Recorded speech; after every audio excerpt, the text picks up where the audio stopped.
मैं बहुत गरीब थी, लेकिन देखने में मैं बहुत ही खूबसूरत थी।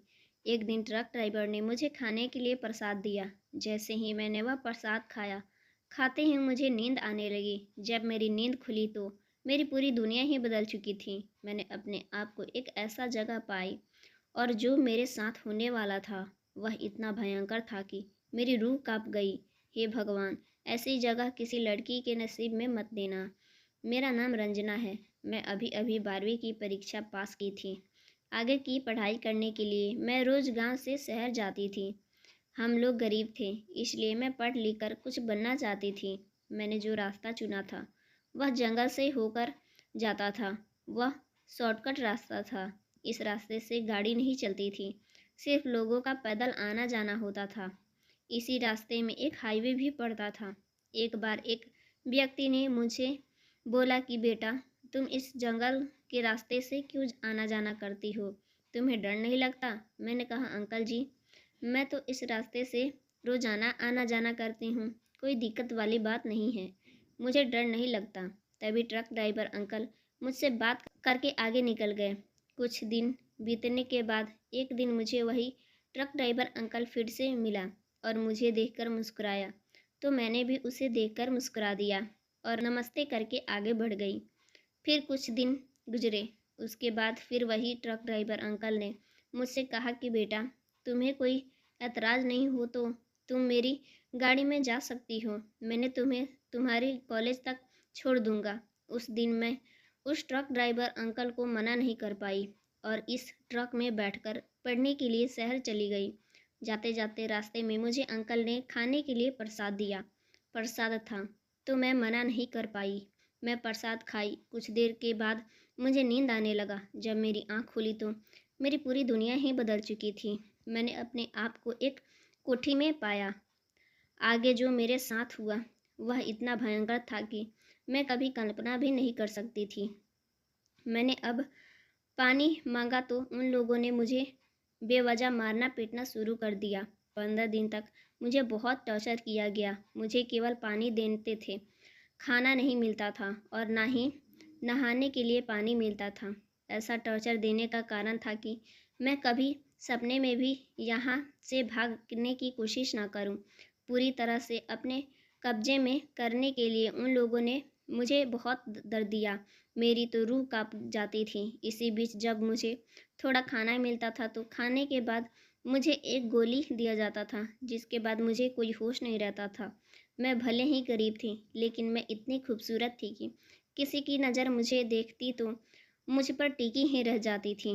दरअसल उस ट्रक ड्राइवर ने मुझे कोठे पर बेच दिया था। मैं इस दलदल में से निकलना चाहती थी, लेकिन फिर भी मुझे नाकामयाबी ही मिली थी।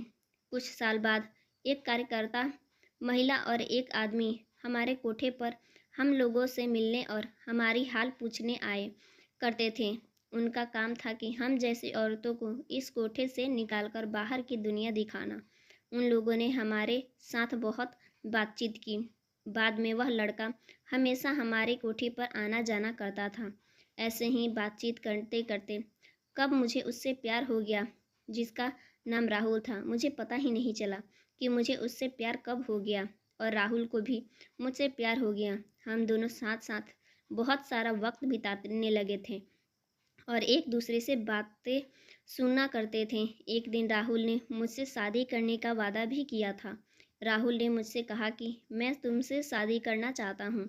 हालांकि मेरे घर वाले यह शादी करने के लिए कभी नहीं राजी होंगे, फिर भी मैं तुमसे ही शादी करूँगा। मैं उसकी बातें सुनकर बहुत खुश हो गई। अब शादी की तरह तरह से सपने सजाने लगी थी। कोठी की जो मालकिन थी, अब मेरे प्रति उसका नज़रिया भी बदल चुका था। कोठी के बाहर किसी भी लड़कियों को आना जाना मना था, लेकिन मुझे उनसे बाहर घूमने फिरने और अपना सामान खुद खरीदने के लिए मुझे इजाज़त दे दिया था। तब मेरा मन चाहता था कि मैं उससे भी मिलने बाहर जाया करती थी। हम लोग रात रात भर बातें भी करते लगे थे। कुछ वक्त बीतने के बाद एक दिन मैं किसी काम से बाजार गई थी। बाजार से आते आते कुछ शाम हो गई थी और जब मैंने वापस आ रही थी तो रास्ते में मैंने देखा कि एक लड़के की बारात निकल रही थी। वह लड़का घोड़ी में चढ़कर घुड़सवारी कर रहा था, तो मैंने भी वहाँ खड़े होकर उन्होंने को देखने लगी और अपना सपना देखने लगी कि मेरा दूल्हा भी ऐसे ही एक दिन घोड़ी चढ़कर मुझे अपने साथ ले जाएगा। उस लड़के ने अपने मुंह पर सेहरा बांध रखा था, लेकिन जैसे ही एक लड़की उस लड़के के कुछ बात करने के लिए गई तो उस लड़के ने अपना सेहरा मुख से सेहरा हटाया और उसका चेहरा देखा तो मेरे पैरों तले जमीन ही खिसक गई। वह लड़का कोई और नहीं बल्कि राहुल था, जिससे मुझे प्यार करने का और मुझसे शादी करने का वादा किया था। उसने मुझे धोखा दिया था। मैं वहाँ से दौड़कर अपने कमरे में आ गई और फूट फूट कर बहुत रोई। राहुल के कारण मैंने खाना पीना एकदम बंद कर दिया था, जिसकी वजह से मेरी तबीयत बहुत ख़राब हो गई। मुझे अस्पताल में भर्ती कराया गया था। उसी अस्पताल में मेरी पहचान की कार्यकर्ता भी आई हुई थी। तब उसने मुझे अस्पताल में देखा तो उसकी आंखें फटी की फटी ही रह गई। वह मुझसे पूछने वाली ही थी कि एक आदमी उसके पास आया था और उनके कानों में कुछ बोल रहा था। उस आदमी ने बात सुनकर वह चौंक गई। तब मैंने पूछा कि क्या हुआ, तो उन्होंने बताया कि जिसने मुझे धोखा दिया है वह लड़का भी इसी अस्पताल में भर्ती था और किसी गंभीर बीमारी के कारण आज दुनिया से चल बसा था। तब कार्यकर्ता ने मुझसे पूरी कि आखिर तुम्हें क्या हुआ है, तुम इतनी कमज़ोर कैसे हो गई हो। तब मैंने बताया कि पहली बार ट्रक ड्राइवर ने मुझे धोखे से इस कोठे तक पहुंचा दिया था। अब जब मैं दोबारा से जीने की उम्मीद कर रही थी, दुनिया सजाने लगी थी, सपने देखने लगी थी, तो दूसरी बार मुझे मेरे प्यार करने वाले लड़के ने धोखा दिया। मैंने खाना पीना बंद कर दिया था, इसीलिए बीमार पड़ गई। तब कार्यकर्ता ने मुझे समझाया, देखो ज़िंदगी इतनी सस्ती नहीं है, किसी के लिए अपने आप को ख़त्म कर दो, दूसरों के लिए कभी भी अपनी लाइफ बर्बाद नहीं करनी चाहिए। हमें खुद के लिए जीना चाहिए, अपनों के लिए जीना चाहिए। जिसमें तुम्हारी मुझे धोखा दिया था वह तो इस दुनिया को छोड़कर चला गया। मैंने उसे दिल से माफ़ कर दिया था। अब मैं पूरी तरह से स्वस्थ हो चुकी थी और कोठी से बाहर निकलकर एक साधारण जीवन जी रही थी। और जब मैं इस कार्यकर्ता दीदी के साथ जुड़कर मैंने जैसे फंसे हुए लड़कियों को ऐसे गंभीर दलदल से बाहर निकालने का काम करने लगी थी। सो फ्रेंड्स, आपको मेरी स्टोरी वीडियो कैसी लगी है?